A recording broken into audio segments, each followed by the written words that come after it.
அடுத்ததாக நம்ம அறிந்து கொள்கிற விஷயம் என்னென்னு கேட்டால், ஒரு 95% முஸ்லீம்கள் உலக அளவில் தப்பாக புரிஞ்சிருக்கிற ஒரு வசனம் இது, தப்பாக புரிஞ்சிருக்கிற ஒரு விஷயம் இது. இன்றைக்கி வரைக்கும் அப்படி தான் நினச்சிக்கிட்டு இருக்கிறாங்க. சர்வதேச சமுதாயமே அப்படி தான் வழங்கி வச்சுருக்கிறாங்க. அது என்ன விஷயம்னு கேட்டால், இந்த மக்காம இப்ராஹிம் இருக்குல்ல, மக்காம இப்ராஹிம் எல்லோரும் கேள்விப்பட்டிருக்கிறீங்க, ஹஜ்ஜிக்கு போன ஆளுக்கு பார்த்துருப்பீங்க. மக்காம இப்ராஹிம்ன்ற ஒரு விஷயத்தை பற்றி அல்லாஹ் குர்ஆனில் சொல்லி காட்டுறான். அந்த மக்காம இப்ராஹிம்டா என்ன அப்படிங்கிறத ஒரு அரசாங்கம் ஒரு தப்பான ஒரு முடிவை எடுத்து சொல்லும் பொழுது அதுதான் சரிங்கிற மாதிரி 50 பேர் ஜாலரை அடித்து என்ன செய்கிறாங்க, அதை தவறாக விளங்கி வைத்து கொண்டு ஹஜ்ஜில் கூட அவங்களுடைய அந்த அமலை நாசமாக்குறாங்க. இந்த மக்காம இப்ராஹிமை சரியாக புரிஞ்சிக்கிறதுனால நாசமாக்குறாங்க. அந்த மக்காம இப்ராஹிம் பற்றி எங்கே சொல்லப்படுதுன்னு கேட்டால், 2வது அத்தியாயத்தில் 125வது வசனத்தில் சொல்லப்படுது. இது ஜால்னல் பைத்த மசாபத்தல் இன்னாசி வம்னா ஒத்தஹிது மின் மக்காமி இப்ராஹிம முசல்லா.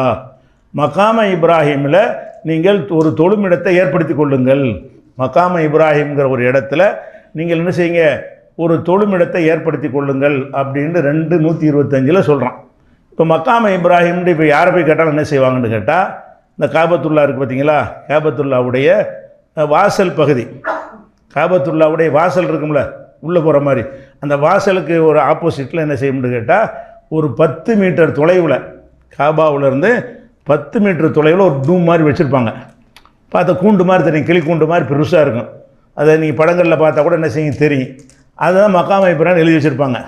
மக்காம இப்ராஹிம்னா அதுதான். எல்லாருமே சவுதி அரசாங்கம் அதை தான் சொல்லுது, சவுதி உலமாக்கள் அதை தான் சொல்கிறாங்க, போகிற ஆலிம்சாக்கள்லாம் அதுதான் மக்காம இப்ராஹிம்னு உங்களுக்கு ஹஜ்ஜு கிளாஸ் நடத்தினாலும் அதை தான் சொல்கிறாங்க. அந்த மக்காம இப்ராஹிம்னு அல்லாஹ் சொல்லிவிட்டான். அந்த மக்காம இப்ராஹிம்டா என்ன, அதனுடைய வரலாறு என்ன, அல்லாஹ்வுடைய ரசூல் காலத்தில் மக்காம இப்ராஹிம்டா என்ன, இப்போ இப்படி மாற்றிவிட்டாங்க. அந்த ஆதாரத்தோடு பேசணும் இல்லையா, அந்த ஆதாரங்கள் அடிப்படையில் சிந்தித்து பார்த்தோம்னு சொன்னால், இப்போ ஒரு இடத்த சுட்டி காட்டி இதான் மக்காம இப்ராஹிம்னு சொல்கிறாங்கல்ல. அதாவது காபாவுக்கு 4 செவர் இருக்கும்ல, 4 செவத்தில் ஒரு செவத்தில் வாசல் இருக்கும் உள்ளே போகிற மாதிரி. அந்த வாசல் இருக்கிற பகுதிக்கு ஆப்போசிட்டில் என்ன செஞ்சுருப்பாங்கன்னா, ஒரு 10 மீட்டர் அப்படி முன்னாடி ஒரு டூம் மாதிரி வச்சுருப்பாங்க.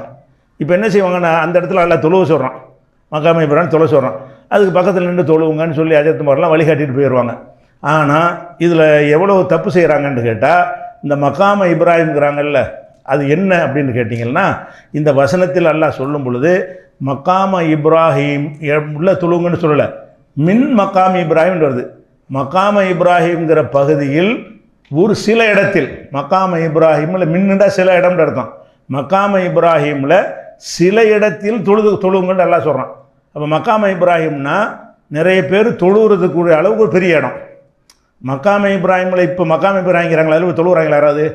அல்லாஹ் என்ன செய்கிறான், மக்காம இப்ராஹிமில் தொழுவுங்கன்னு இருக்குல்ல, இந்த மக்காம இப்ராஹிமில் ஒரு ஆளாச்சும் ஏறி நிற்க முடியுமா, விடுவாங்களா? மக்காம இப்ராஹிமுக்கு பக்கத்தில் யாரையும் நெருங்க விட மாட்டாங்க. அதை பக்கத்தில் போய் நின்று வேண்டாம் சில ஆளுக்கு தொழுவாங்களே தவிர, மக்காம இப்ராஹிமில் தொழவே முடியாது, தொழுகிற மாதிரி ஒரு அமைப்பு கிடையாது. அதை அனுமதிச்சா கூட ஒரு ஆள் நிற்கலாமே தவிர அதில் குனிஞ்சு சைதாவெல்லாம் செய்கிறதுக்கு என்ன இல்லை, இடம் இல்லை. ஒரு ஆள் கூட தொழ முடியாது, அனைவருக்கும் நல்லா கட்டளையிடறான். ஒரு ஆள் கூட தொழ முடியாத ஒரு இடத்துல போய் எல்லாரும் என்ன செய்யுங்க, ஹஜ்ஜிக்கு போகிற ஆளுக்கு உம்ராவுக்கு போகிற ஆளுக்கெல்லாம் மக்காம இப்ராஹிம்லையும் தொழுதுக்கிறங்க அப்படிங்கிறான். அப்போ அல்லாஹ் ஒரு பெரிய இடத்துக்கு தான் மக்காம இப்ராஹிம்னு பேரை சொல்கிறான். மக்காம இப்ராஹிம்னு சொல்லுவது எல்லாரும் தொழுவதற்கு ஏற்ற இடமா இருக்கணும். மக்காம இப்ராஹிமில் ஒரு பகுதியில் தொழுவுங்கிறான், ஒரு இடத்தில்ங்கிறான். அப்போ மக்காம இப்ராஹிம்ங்கிற ஒரு பெரிய இடம், பெரிய பரப்பளவு. அந்த பரப்பளவில் ஒரு இடத்துல ஏதாவது ஒரு இடத்துல என்ன செஞ்சுக்கணுங்க, உங்களுடைய தொழுகை அமைத்து கொள்ளுங்கள் அப்படிங்கிறான். அப்போ இது எல்லாரும் அந்த தொழுகை நிறைவேற்ற முடிஞ்சால் தான் அல்லாஹ் சொல்லுவான், ஒரு கட்டளை இடுறான். அப்போ மக்காம இப்ராஹிமில் நம்ம எல்லாம் தொழுவலாம், தொழ முடியும் அப்படிங்கிறான். இன்றைக்கு கேட்டிங்கன்னா மக்காம இப்ராஹிம்ங்கிற இந்த கல் தான் மக்காம இப்ராஹிம், ஒரு கல்லை காட்டி இதில் தொழப்ப முடியாட்டி முக்கியத்துவம் விட்டுருங்க அப்படின்ட்டு பயன் பண்ணிட்டு போகிறாங்களே தவிர மக்காம இப்ராஹிமில் தொழுகிறதுக்கு யாரும் வழிகாட்டுறது கிடையாது. அப்போ என்ன மக்காம இப்ராஹிம்னு கேட்டால், ஃபஸ்ட்டு விளங்கிக்கிறேன்னா, இப்போ இந்த கல் இருக்குல்ல, காபாவிலேருந்து 10 மீட்டர் தள்ளி இருக்குல்ல, இந்த கல் ரசூல் ஸல்லல்லாஹு அலைஹி வஸல்லம் காலத்தில் அங்கே இருக்கலை. முதல் விளங்கிக்கணும், நபிகள் நாயகம் ஸல்லல்லாஹு அலைஹி வஸல்லம் காலத்தில் அந்த மக்காம இப்ராஹிம் இப்போ வச்சிருக்கிற அந்த கல் இருக்குல்ல, அது காபாவுடைய செவத்தோடு ஒட்டி இருந்துச்சு. இந்த வாசல் பக்கம், வாசல் உள்ள செவர் இருக்கு இல்லையா, எல்லோரும் உள்ளே போகிற அந்த வாசல் உள்ள செவத்து பக்கம் அந்த மக்காம இப்ராஹிம்னு இப்போ சொல்லக்கூடிய இந்த கல் அதில் ஒட்டி இருந்தது. ரசூல்லா காலத்தில், அபூபக்கர் சித்திக்குடைய காலத்தில், உமர் ரலியல்லாஹு காலத்தில் என்ன செய்கிறாங்கன்னா, தவாஃப் போகும்போது தடுக்கி விடுதது, சுற்றுற ஆளுகளுக்கு இடைஞ்சலாக இருக்குன்னு சொல்லி 10 மீட்டர் தள்ளி வைக்கிறாங்க. தவாஃப் செய்யும்போது இடைஞ்சலாக இருக்குங்கிறதுக்காக வேண்டி தள்ளி வச்சது தான் இந்த மக்காம இப்ராஹிம்ங்கிறது. அல்லாஹ்வுடைய ரசூல் காலத்தில் மக்காம இப்ராஹிம்ங்கிற இந்த கல், இதைத்தான் மக்காம இப்ராஹிம்ங்கிறாங்க. இது மக்காம இப்ராஹிம் இல்லை. அப்படி வச்சுக்கிட்டா கூட இந்த கல் அங்கேயே ரசூல்லா காலத்தில் இருந்தால் நம்ம கணக்கு. இந்த மக்காம இப்ராஹிம் அந்த கல்லத்துக்கு கூட எங்கே ஒன்றா வச்சா மக்காம இப்ராஹிமா? ஒருத்தர் அங்கேருந்து கல்லை கிளப்பிட்டு வந்து இங்கே மெட்ராஸில் வச்சுக்கிட்டான், மக்காம இப்ராஹிம் ஆகுமா? அங்கே மக்காம இப்ராஹிம்னா எங்கே ரசூல்லா மக்காம இப்ராஹிம்னு சொன்னார்களோ அங்கே தானே இருக்கணும். அப்போ இந்த 10 மீட்ரு தள்ளி இருக்குதே, இது பின்னாடி செஞ்ச ஏற்பாடு. முன்னாடி எப்படி இருந்தது? அந்த செவத்தை ஒட்டி இருந்தது. இப்போ ரசூல் ஸல்லல்லாஹு அலைஹி வஸல்லம் அவர்கள் இந்த ஆயத்து இறங்கினவுடனே தொழுகிறாங்க. மக்காம இப்ராஹிமில் தொழுகணும்ல, எப்படி தொழுதாங்கன்னு கேட்டால், அந்த கல் இருக்குல்ல, அந்த கல் இருக்கிற திசையில் இந்த இதான் மக்காம இப்ராஹிம் அந்த இருக்கு ஒரு செஞ்சு கொண்டு வந்திருக்கார் ஒருத்தர். இதான் இப்படி வச்சுக்கிறங்க, அதுதான் இது தெரியுதா? இதான் காபா ஒரு மாடல் சும்மா.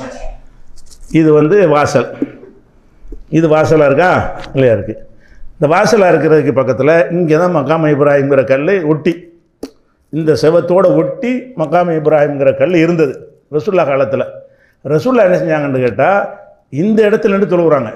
மக்காம இப்ராஹிம் கல் இங்கே இருக்குது, அந்த கல்லில் தொழுவலை, தொழுவும் இயலாது. ஹல்ஃபல் மக்காம் ஹதீஸில் எப்படி வருதுன்னா, ரசூல் ஸல்லல்லாஹு அலைஹி வஸல்லம் இந்த வசனம் இறங்கின உடனே சல்லா ஹல்ஃபல் புகாரியில் 395 மட்டுமல்ல, நிறைய நம்பர் நீங்கள் பார்க்கலாம். 396, 1192, 1600, 1624, 1627, 1646, 1692, 1794 இவ்வளோ ஹதீஸ் புகாரியில் ரசூல் ஸல்லல்லாஹு அலைஹி வஸல்லம் அவர்கள் மக்காம இப்ராஹிமில் தொழுங்கன்னு வசனம் வந்த உடனே தொழுகிறாங்க. எங்கே தொழுகிறாங்கன்னு கேட்டால், இந்த இடத்துல அந்த கல் ஒட்டி இருக்குது, இந்த கல்லுலையும் தொழுவலை. இந்த கல்லுக்கு பின்னாடி கல் இந்த இருக்கும்ல, கல்லுக்கு பின்னாடினா கல்லை நோக்கி, மக்காம இப்ராஹிம் கல் இந்த செவத்தை நோக்கின்னு அர்த்தம். இந்த செவத்தை நோக்கி தொழுதாங்க. அப்போ இந்த செவத்தை நோக்கி தொழுதாங்கும் போது மக்காம இப்ராஹிம் என்பது அந்த கல் இல்லை, ஏன்னா அவங்க அதில் தொழுவலை. அந்த கல் என்னன்னு கேட்டால், இந்த மக்காம இப்ராஹிம்ங்கிறது காபாவுக்கு 4 திசை இருக்குது. 4 திசையில் எந்த பக்கம் வேணாலும் நீங்கள் தொழுவலாம்ல. இங்கே தான் நம்ம கிப்லாவை நோக்குறோம், ஒரு திசையில் தொழுவுறீங்க. நம்ம மக்காவுக்கு போயிட்டோம்னு சொன்னால், இந்த பக்கம் உள்ளவர் இப்படி தொழுவார், இந்த பக்கம் உள்ளவர் இப்படி நோக்கியும் தொழுவலாம், இந்த பக்கம் இருக்கிறவர் இப்படியும் தொழுவலாம், இந்த பக்கம் இருந்தால் 4 பக்கம் தொழுவலாம்ல. காபாவுக்கு போயிட்டீங்கன்னு சொன்னால், மக்காவுக்கு போய்விட்டால் மொத்த கட்டடமே கிப்லாவாயிருது நமக்கு. இந்த எந்த பக்கம் வேணாலும் தொழுது கொள்ளலாம், இது உள்ளது. ஆனால் இப்ராஹிம் நபி காலத்தில் இந்த இதுக்கு மொத்தமாக கிப்லாவாக இருக்கலை, இது பள்ளிவாசலாக இருந்துச்சு. இப்ராஹிம் நபி காலத்தில் உள்ளக்க போய் தொழுவாங்க, இது உள்ளக்க எல்லாரும் தொழ முடியாமல் சுற்றி தொழுதுட்டு இருக்கிறோம். இப்ராஹிம் அலைஹிஸ்ஸலாம் கட்டின பிறகு அந்த பள்ளிவாசலை கட்டினது, அதை சுற்றி தொழுகிறதுக்கு அவர் கட்டலை, அது உள்ளக்க தொழுகிறதுக்கு தான் கட்டினார். புனர்நிர்மாணம் செஞ்சது அது உள்ளே போய் தொழுகிறதுக்காக வேண்டி தான் அந்த கட்டுறதை கட்டினார். உள்ளே போய் தொழும்போது அவருக்கு ஒரு கிப்லா தான் இருக்கும். உள்ளக்க தொழுதாருன்னா இந்த வாசல் வழியாக போகிறாங்கல்ல, இந்த பக்கம் இந்த பள்ளியில் நம்ம தொழுகிறோம்ல, இப்படி இதே மாதிரி தான் வாசலில் நுழைஞ்சவுடனே இந்த பக்கம் பார்த்து, இது கிழக்கிலிருந்து மேற்கு, இது கிழக்கு, அந்த காபாவுடைய கட்டடத்தை அமைப்புக்கு இது கிழக்கு, இது மேற்கு, இப்படி வச்சுக்கிறீங்களா நம்ம இந்த பில்டிங் இப்போ இருக்கிற மாதிரி. இந்த மாதிரி தான் உள்ளே நுழைஞ்ச உடனே இந்த பக்கத்தில் நோக்கி தொழுகிறது. உனக்கு தான் உள்ள இதுதான் மக்காம இப்ராஹிம்ங்கிறது. இப்ராஹிம் நபி எந்த இடத்துல கிப்லாவாக வைத்திருந்தார்களோ அதுக்கு பேர் தான் மக்காம இப்ராஹிம். 4 திசையில் நீங்கள் தொழலாம், ஒரு தொழுகையாவது இந்த திசையில் தொழுது கொள்ளுங்க. நீங்கள் இப்படியும் தொழுவலாம் கூடும், இப்படியும் தொழுவலாம் கூடும், இப்படியும் தொழுவலாம் கூடும். ஆனால் இப்ராஹிம் நபி எப்படி தொழுதாங்க? அவங்களுக்கு பிறகு தான் இந்த காபாவை நமக்கு ஆக்கியிருக்காங்க, எங்கிட்ட ஒன்றாலும் தொழுவலாம்னு.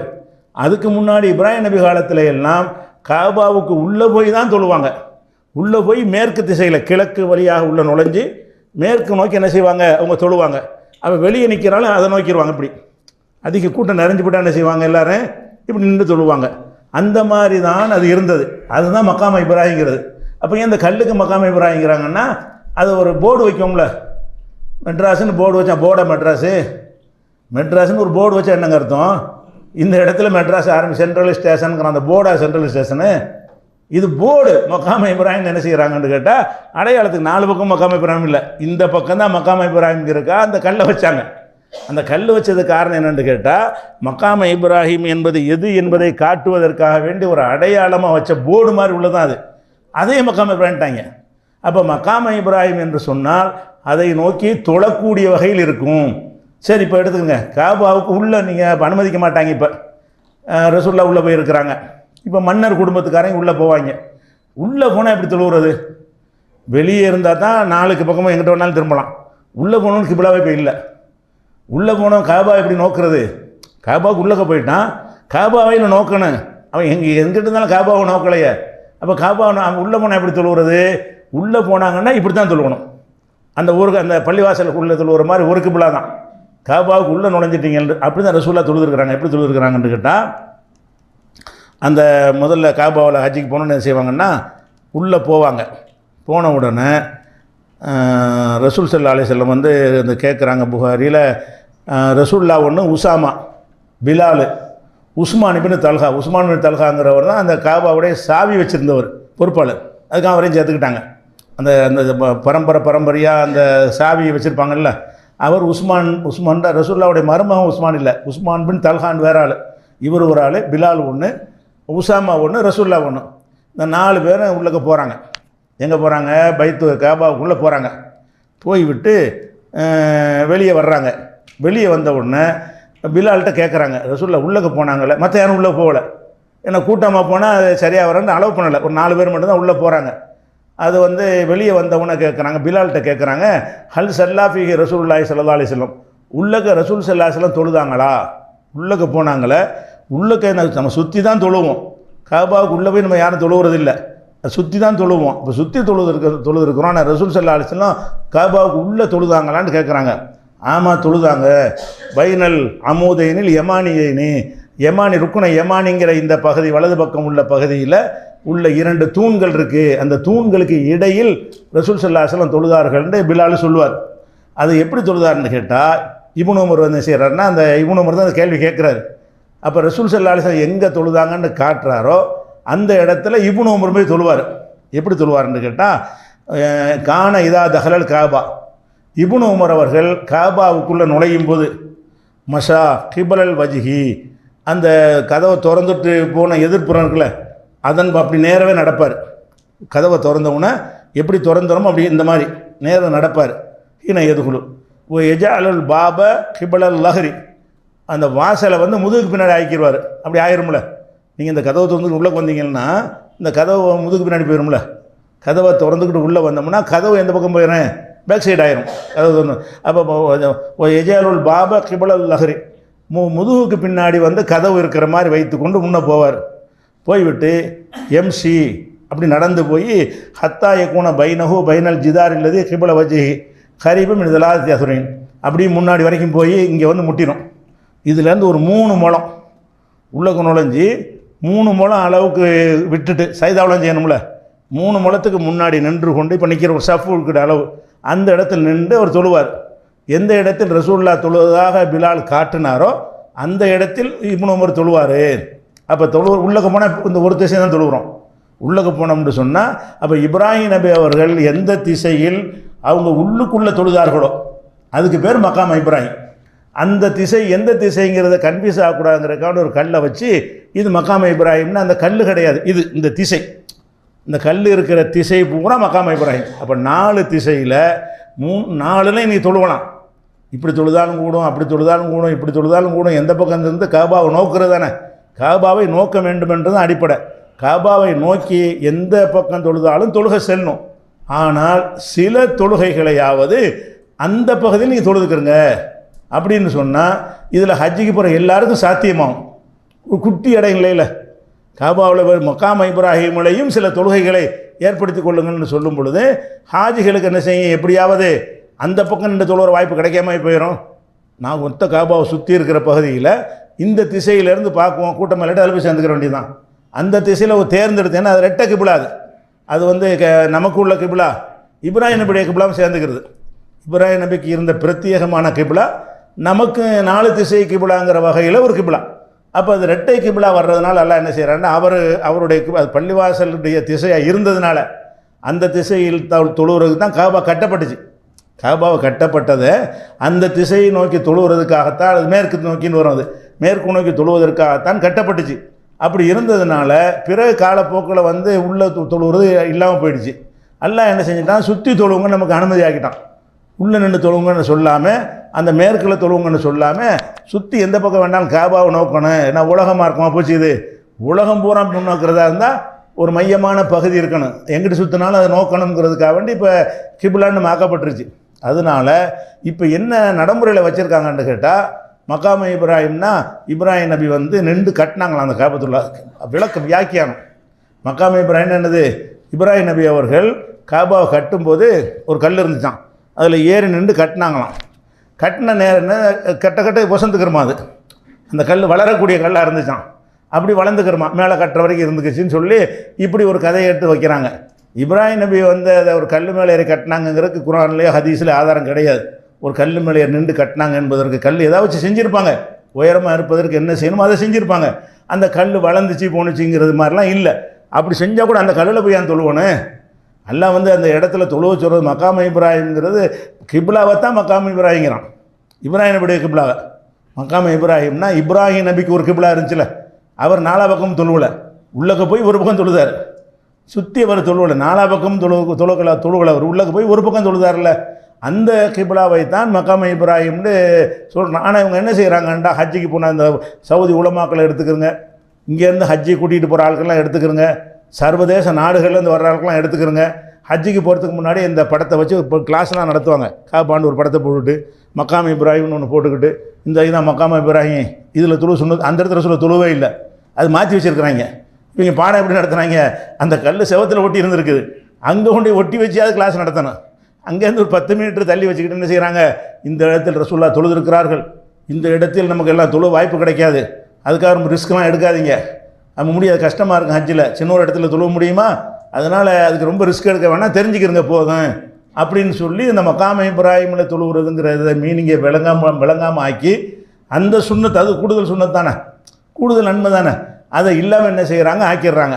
அதுக்கடுத்து என்ன செய்கிறாங்கன்னு கேட்டால், இந்த கதையை மெய்யாக்குறதுக்காக வேண்டி, இப்படி கதையை சொல்லியாச்சுல, அதை மெய்யாக்குறதுக்காக வேண்டி காபத்துள்ள அந்த ஆட்சியாளர்கள் என்ன பண்ணுறாங்கன்னா, அந்த மக்காம இப்ராஹிம் கல் இருக்குல்ல, அதில் 2 பாதம் மாதிரி பதிச்சு வச்சுக்கிறாங்க. பார்த்தீங்கன்னா ஒரு மனுஷன் கால் மாதிரி, இப்போ ஈரமான சிமெண்ட்டில் கால் வச்சா என்ன செய்யும், அச்சு பதிஞ்சிருமில்ல, அந்த மாதிரி ஈரமான சிமெண்ட்டை ஊற்றி யாரை நிற்க வச்சு என்ன செஞ்சுருக்கிறாங்க, அதை ஒரு கல் மக்காம இப்ராஹிம் காட்டி இதான் நின்று பற்றி பாதம்லாம் இருக்குது, இப்ராஹிமுடைய பாதம் அது, மக்காம இப்ராஹிம்னா இப்ராஹிம் அலைஹிஸ்ஸலாம் நின்ற பாதம் அது அப்படின்னு சொல்லி என்ன செய்கிறாங்கன்னா, இப்போவும் அது இருக்கும். இப்போ போனாலும் என்ன செய்ய, அந்த கல்லில் வந்து 2 பாத அச்சு இருக்குது மேலே, அந்த மக்காம இப்ராஹிம் கூண்டில் அடைச்சி வச்சுக்கிறாங்களே, உள்ளே போய் நெருக்கி பார்த்தீங்கன்னு சொன்னால் அதில் ஒரு ஆள் ஈரமான களிமண்ணில் நின்றால் எப்படி அச்சு பதியுமோ அந்த மாதிரி பதிஞ்சு என்ன செய்யும், ஒரு 2 பாத சுவடு ஒன்று இருக்கும். இது என்ன, இதனுடைய விஷயம் என்ன அப்படின்னு பார்த்தீங்கன்னா, இதில் வந்து இப்னு ரஜப்னு ஒரு அறிஞர், இவர் வந்து எப்போ உள்ளவர்னா ஹிஜ்ரி 736 பிறந்து 795 மரணித்தவர், 700 வருஷத்துக்கு முந்தினவர், ரசூல்லா காலத்திலேருந்து 200 வருஷம் பிந்தினவர், நடுவில் வர்றார். 1400 வருஷம் ஆகுதுல, இவர் 736 உள்ளவர் யார், இப்னு ரஜப். இவர் வந்து புகாரிக்கு விளக்க உரை எழுதியிருக்கார், நிறைய பேர் எழுதியிருக்கிறாங்க, இவர் ஒரு ஆள். இவருடைய விளக்க உரைக்கு பேர் ஃபத்ஹுல் பாரி. இப்னு ஹஜரும் ஃபத்ஹுல் பாரின்னு எழுதியிருக்கிறார், இப்னு ரஜபும் ஃபத்ஹுல் பாரின்னு எழுதியிருக்கிறார், ரெண்டுமே புகாரிக்கு விளக்க உரை தான்.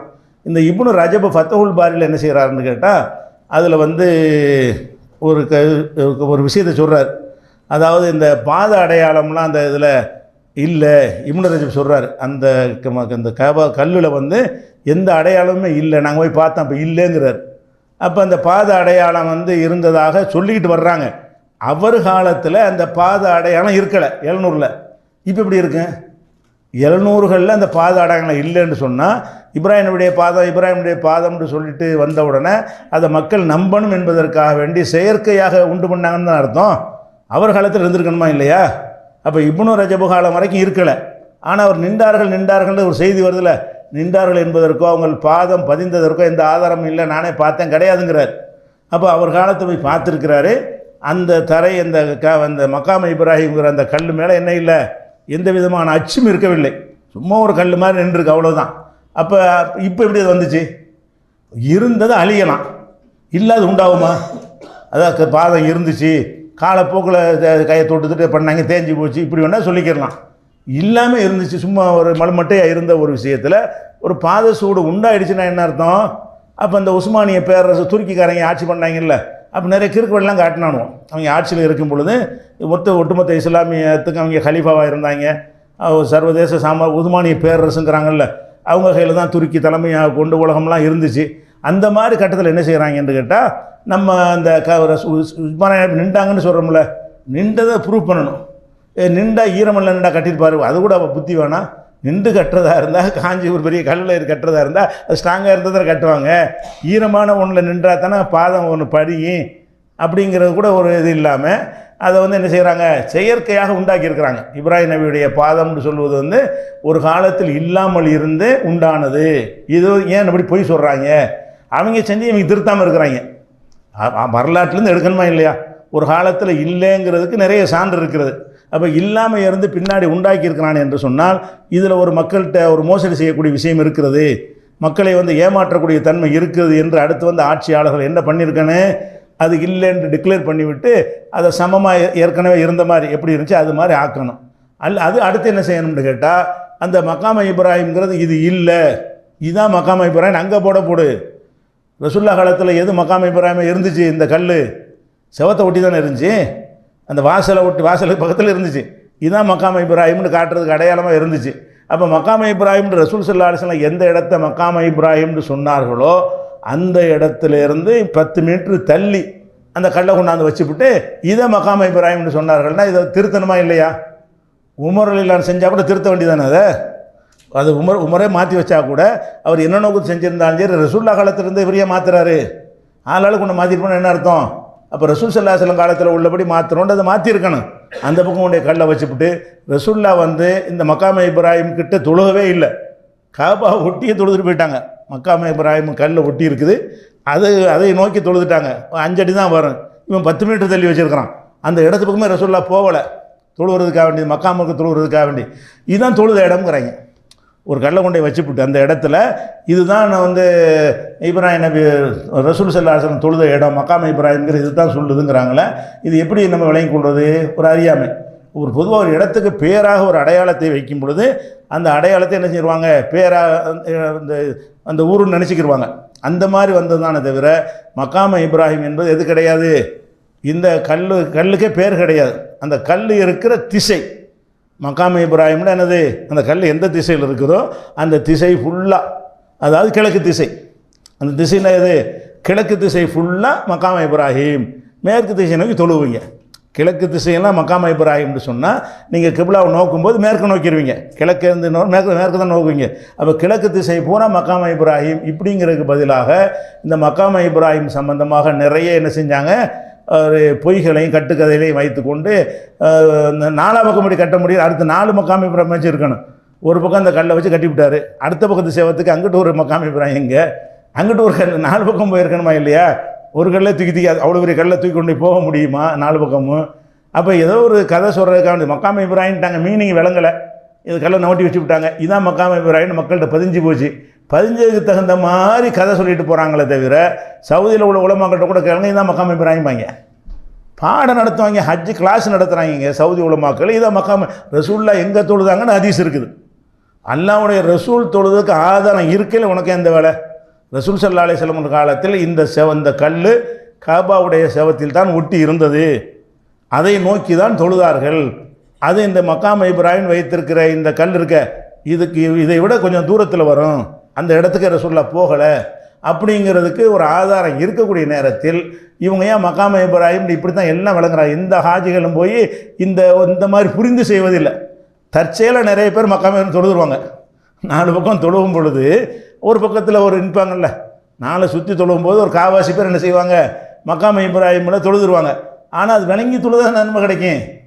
மக்காம இப்ராஹிம் இதுதான், இந்த இடத்தில் தொழுவது மேலானதுன்னு விளங்கி தொழுதாதான் மக்காம இப்ராஹிமில் தேர்ந்தெடுத்து தொழுது ஆகும். மக்காம இப்ராஹிம்ங்கிறத பதிய வைக்கத்தான் நல்லா விரும்புகிறான். மக்காம இப்ராஹிம்ங்கிற ஒரு கான்செப்ட் உள்ளத்தில் பதிய வைக்கிறதுக்காகத்தான் அதை சொல்லித்தர்றான். அப்போ இதுதான் மக்காம இப்ராஹிம்னு ஒரு போர்டை போட்டு இந்த கிழக்கு திசை முழுவதும் மக்காம இப்ராஹிம் இங்கே தொழுது கொள்ளலாம்னு அவங்க அறிவித்தா தான் சரியாக வரும். அப்படி அறிவிக்க இல்லை. எந்த இடத்தில் தொழ முடியாதோ ஒரு ஆள் கூட தொழ முடியாது, அது போய் மக்காம இப்ராஹிங்கிற. அல்லாஹ் என்ன சொல்கிறான்னு கேட்டால், ஒத்தஹிது மின் மக்காம இப்ராஹிம முசல்லா, மக்காம இப்ராஹிமின் சிறு ஒரு பகுதியிலேயாவது உங்கள் தொழுகை ஏற்படுத்தி கொள்ளுங்கள். அது பெரிய இடம், அதில் கொஞ்சம் இடத்துல தொழுதுங்க. மக்காம இப்ராஹிம் அவ்வளோ பிரம்மாண்டமான திசை, இந்த கிழக்கு திசை முழுசும் இருக்கிறது. அம்புட்லேயும் ஒரு ஆள் தொழ முடியாது, அதில் ஒரு சின்ன இடத்துல தொழுதுக்க அப்படின்ட்டு அவ்வளோ வார்த்தை அல்லாஹ் பயன்படுத்தி இருக்கும் பொழுது, இந்த மக்காம இப்ராஹிமை வந்து தவறாக வழங்கியிருக்கிறாங்க. தவறாக புரிந்து கொள்வதில் மிக மிக அதிகமான பேர். பெரிய பெரிய உலமாக்கிட்ட போய் கேளுங்க, மக்காம இப்ராஹிம் என்னன்னு கேளுங்க. இந்த கல்லும்பாங்க.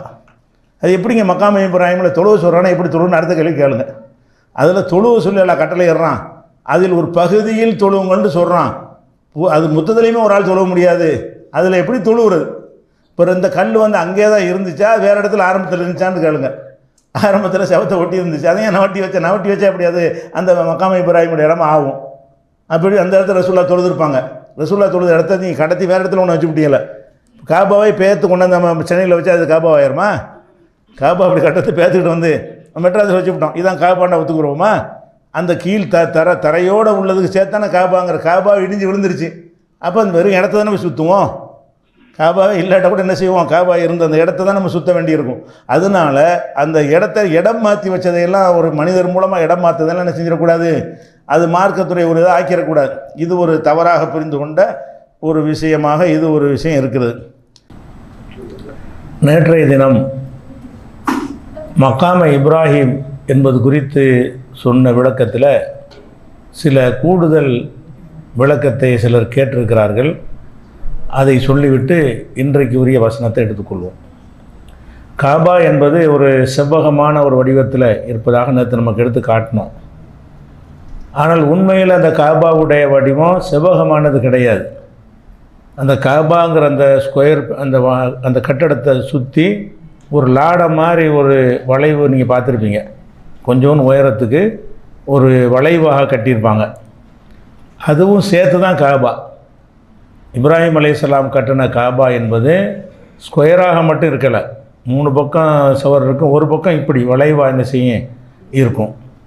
அந்த வளைவாக உள்ளதும் சேர்ந்து தான் காபாவாக இருந்தது. நபிகள் நாயகம் ஸல்லல்லாஹு அலைஹி வஸல்லம் அவர்கள் இந்த காலத்தில் அந்த காபா சேதமடைந்து அன்றைக்கு இருந்த முஷ்ரிக்குகள் அதை மறுநிர்மாணம் செய்கிறாங்க. ரசூல் ஸல்லல்லாஹு அலைஹி வஸல்லம் காலத்தில் அவங்க சின்ன பிள்ளையாக இருக்கிறாங்க. அப்போ என்ன செய்யுதுன்னா, காபா சேதமடைஞ்சிருச்சு. சேதமடைஞ்ச காபாவை திருப்பி கட்டும் பொழுது அந்த வளைவு பகுதியை கட்டுவதற்கு பொருளாதாரம் இல்லாமல், பட்ஜெட் இல்லை அன்றைக்குள்ள நிலைமைக்கு, அதுக்குரிய வசதி இல்லாத காரணத்தினால் என்ன செஞ்சிட்டாங்கன்னா, இந்த சதுரமாக கட்டிட்டு அந்த இடத்துக்கு சின்னதாக ஒரு அடையாளமாக வச்சு விட்டாங்க. இதுவும் சேர்ந்தது தான் என்று என்ன செஞ்சிட்டாங்க, கட்டிட்டாங்க. அப்போ அதுவும் தான் காபா. அதில் தொழுதாலும் உள்ளக தொழுத நன்மை கிடைக்கும். எதுக்கு இதை சொல்கிறோம்னு கேட்டால், இந்த காபான்னு உள்ளே போய் தொழுகிறோம்ல, அதே மாதிரி இந்த வளைவு பகுதியில் போய் நின்று அதில் மேற்கு நோக்கிய தொழுதால் உள்ள தொழுதாக வரும். வேறு பக்கமும் தொழுவலாம், மேற்கு நோக்கி காபாவை நோக்கிய தொழுவாமல் இப்படி கூட தொழுவலாம். இப்படி தொழுதால்னா அந்த காபாவுக்கு உள்ள தொழுதாக வராது, உள்ளே தொழுகிறதுக்கு மேற்கு தான் கிப்லா. அந்த மாதிரி வந்து தொழுதால் அதுவும் கிப்லாவில் அடங்கும். அது ரசூல் ஸல்லல்லாஹு அலைஹி வஸல்லம் சின்ன பிள்ளையாக இருக்கும்போது அவங்களும் அந்த கட்டுமான பணியில் ஈடுபட்டாங்க. ரசூல் ஸல்லல்லாஹு அலைஹி வஸல்லம் அவர்களும் சிறு பிள்ளையாக இருக்கும் பொழுது அதுக்கு கல் சுமப்பது இந்த மாதிரி வேலையெல்லாம் அவங்களுடைய கையும் அதில் இருக்குது. ஆனால் பிறகு ரசூல் ஸல்லல்லாஹு அலைஹி வஸல்லம் என்ன செய்கிறாங்கன்னா, நபி அவளும் ஆன பிறகு அதை மாற்றி அமைக்க நினைக்கிறாங்க. இவங்க காசு இல்லைங்கிறதுனால சுருக்கிட்டாங்க காபாவை, நம்ம சரியான முறையில் கட்டுவோம் என்று சொல்லி அவங்க அது நினைச்சாங்க, கைவிட்டுட்டாங்க. இப்போதைக்கு இந்த காபாவில் நம்ம ஏதாவது மாற்றம் செஞ்சோம்னு சொன்னால், புதிதாக இஸ்லாத்துக்கு வந்தவங்களாக இருக்கிறாங்க உங்கள் சமுதாயம். ஆயிஷா நாயிட்டு சொல்கிறாங்க, உனது சமுதாயம் புதிதாக இஸ்லாத்துக்கு வந்தவங்களாக இருக்கிறதுனால அவங்க இதை புரிஞ்சுக்கிற மாட்டாங்க, காபாவை மாற்றி விட்டார் என்று புரிந்து கொள்ள மாட்டார்கள் நினைத்து அதை அப்படி விட்டுட்டாங்க. அப்போ இந்த மக்கா முஷ்ரிக்குகள் கட்டின வடிவத்தில் தான் இன்றைக்கி உள்ள காபா இருக்குது. இப்ராஹிம் நபி கட்டின வடிவத்தில் இல்லை. இப்ராஹிம் அலைஹிஸ்ஸலாம் என்ன மாதிரி கட்டினாங்களோ அந்த வடிவத்தில் இல்லை. மக்காவுடைய முஷ்ரிக்குகள் எந்த மாதிரி கட்டினாங்களோ அந்த வடிவத்தில் தான் இருக்கிறது. பிறகு ஒரு ஆட்சி ஜுபைருங்கிற ஆட்சியாளர் என்ன செய்கிறாருன்னா, இடிச்சு விட்டு ரசூலில் ஆசைப்பட்ட மாதிரி கட்டவும் செஞ்சார். அது கொஞ்சம் நாளைக்கு இந்த மாதிரி காபா இருந்தது. அதுக்கு பிறகு ஒரு ஆட்சியாளர் என்ன பண்ணிட்டாருன்னா, இவர் என்ன கட்டுறது, ரசூல்லா சொன்ன அடிப்படையில் கொண்டு போயிடுவோம்னு சொல்லி பழையபடி கட்டிட்டார். அதனால் காபாவுடைய வடிவம் என்பது சதுரமாக இருந்தாலும் அதுவும் அது ஒட்டி இப்படி வளைவாக இருக்கும்ல, வலது பக்கம் அந்த பகுதியும் உள்ளடங்கி தான் காபா. இது ஒரு தகவல் தெரிஞ்சுக்கிறணும். அது சில பேர் சொன்னாங்க, என்ன காபாண்டா சதுரமான வடிவமுறையில் இப்போ இருக்கிறத வச்சு நம்ம சொன்னோம். அது ஏற்கனவே பல தடவை விளக்கின விஷயம் தான், புது விஷயம் இது. ஏற்கனவே என்ன இருக்கணும், இதை பல தடவை விளக்கியிருக்கிறோம். இது விடுபட்டுருச்சதையும் சேர்த்து சொல்லிருங்க என்ற காரணத்தினால் அதையும் பதிவு செஞ்சுக்கிறோம். அடுத்ததாக இந்த மக்காம இப்ராஹிம்ங்கிற அந்த இடத்தை பொறுத்த வரைக்கும் துவக்கத்தில் நம்ம என்ன செஞ்சோம்னு கேட்டால், மக்காம இப்ராஹிம் என்றால் இப்ராஹிம் நபி அவர்கள் தங்கின இடம். மக்காம் என்கிற வார்த்தைக்கு இரு அர்த்தம் இருக்குது அகராதியில். மக்காம் என்று சொன்னால் தங்கின இடம். மக்காமண்ட நின்றான்னு அர்த்தம். அதுலேருந்து மக்காம். தொழுகிறதுக்கு நின்றான்னு சொல்லுவாங்க. இதா கும்துமில்ல, தொழுகைக்கு நீங்கள் நின்றால். மண் காம ரமலான், ரமலானில் யார் நிற்கிறானோ, நிற்கிறான்ற அர்த்தம் கிடையாது, நின்று வணங்குறான்ற அர்த்தம். மண் காம ரமலான ஈமானன் வஹத்தி சாபன், ஈமானோடு ஒருத்தன் நின்று வணங்கினால் அவனுடைய பாவம் மன்னிக்கப்படும். காம என்கிற சொல்லுக்கு நின்று வணங்குதல் அர்த்தம். மக்காம் என்ற சொல்லு நின்று வணங்கும் இடம் என்ற அர்த்தம் அதுக்கு இருக்கிறது. நின்று வணங்கும் திசை, அந்த திசைக்கும் அந்த இடத்திற்கும் உள்ள சொல்லு தான் மக்காம்ங்கிற அந்த சொல்லு இலக்கண பிரகாரம். அந்த அடிப்படையில் மக்காம்ங்கிற சொல்லுக்கு தங்குற நின்று வணங்கின இடம்னு அர்த்தம் செஞ்சுக்கிடலாம். நின்று வணங்கிய திசை என்று அர்த்தம் செய்யலாம் அகராதி பிரகாரம். ஆனால் துவக்கத்தில் அந்த இடம்னு நம்ம அர்த்தம் செஞ்சோம். இப்ராஹிம் நபி அவர்கள் ஒரு இடத்துல நின்று தொழுத இடமாக இருக்கிறது, அவங்க நின்று தொழுத இடம் அதுன்னு சொல்லி நம்ம சொல்லியிருந்தோம். அதை கேட்குறாரு, முந்தி சொன்னதுக்கு இது மாற்றமாக இருக்குன்னு சொல்லி. இது திசை என்பதுதான் சரியாக இருக்கிறது, அப்படி தான் சொன்னோம்.